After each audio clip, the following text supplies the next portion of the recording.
السلام علیکم۔ Asia 41 news کے ساتھ میں ہوں آپ کی میزبان امنا عباس۔ خبر شامل کرتے ہیں جنگ سے۔ ہمارے بیورو چیف رانا محمد شاہد کے مطابق ڈپٹی کمشنر محمد ارشد بھٹی کی ہدایت پر انسداد سموگ کے حوالے سے ضلع بھر میں ترجیحی بنیادوں پر اقدامات اٹھائے جا رہے ہیں۔ سموگ کی صورتحال کو کنٹرول کرنے کے لیے بھٹوں اور انڈسٹریز کی چیکنگ کا سلسلہ جاری رکھا ہوا ہے، جبکہ دھواں چھوڑ کر ماحول کو آلودہ کرنے والوں کے خلاف کارروائیاں بھی عمل میں لائی جا رہی ہیں۔ اس ضمن میں گزشتہ روز اینٹی اسموگ اسکواڈ نے شہر کے مختلف بھٹوں کا دورہ کیا اور زگ زیگ ٹیکنالوجی استعمال نہ کرنے والے بھٹا مالکان کو 2 لاکھ روپے کا جرمانہ اور ایک بھٹا کو سیل کیا گیا۔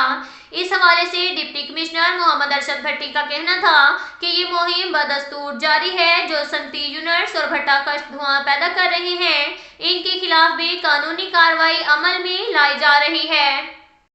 اس کے ساتھ ساتھ ایک اور خبر شامل کرتے ہیں جنگ سے۔ ہمارے بیورو چیف رانا محمد شاہد کے مطابق حکومت پنجاب کی ہدایت پر عوام کو اشیاء خوردنوش کی مقررہ نرخوں کی فراہمی کے لیے پرائس کنٹرول مجسٹریٹ کی کارروائیاں جاری ہیں۔ پرائس کنٹرول مجسٹریٹ نے ضلع بھر میں اشیاء خوردنوش کی قیمتوں کو چیک کیا۔ اس دوران 63 دکانداروں کو زائد قیمت وصول کرنے پر گرفتار کیا گیا اور رواں ماہ مجموعی طور پر 8,50,000 سے زائد کا جرمانہ بھی عائد کیا گیا۔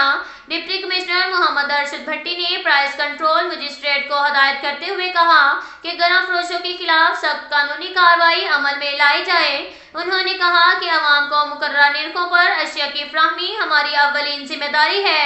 مقررہ قیمتوں کی اطلاق کے لیے آفیسران فیلڈ میں نکلیں اور خلاف ورزی کے مرتکب افراد کے خلاف قانونی چارہ جوئی کریں تاکہ گرم فروشی کا خاتمہ ہو سکے اور عوام کو ریلیف مل سکے۔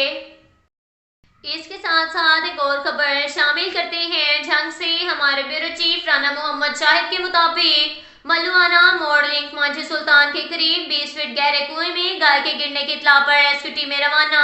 جنگ کالر کی اطلاع کے مطابق تقریباً 20 فٹ گہرے کنویں میں گائے گر گئی جسے باہر نکالنا ہے۔ ریسکیو 1122 کی ٹیم جائے حادثہ پر پہنچی اور ریسکیو آپریشن شروع کیا۔ ریسکیو اہلکاروں نے گہرے کنویں میں اتر کر ریسکیو آپریشن شروع کیا۔ ریسکیو اہلکاروں نے کامیاب ریسکیو آپریشن کر کے گائے کو بحفاظت باہر نکال کر لواحقین کے حوالے کر دیا۔ اب تک کے لیے اتنا ہی کافی ہے۔ ملتے ہیں اگلے بلیٹن میں، ہمارے ساتھ رہیے گا۔ اللہ حافظ۔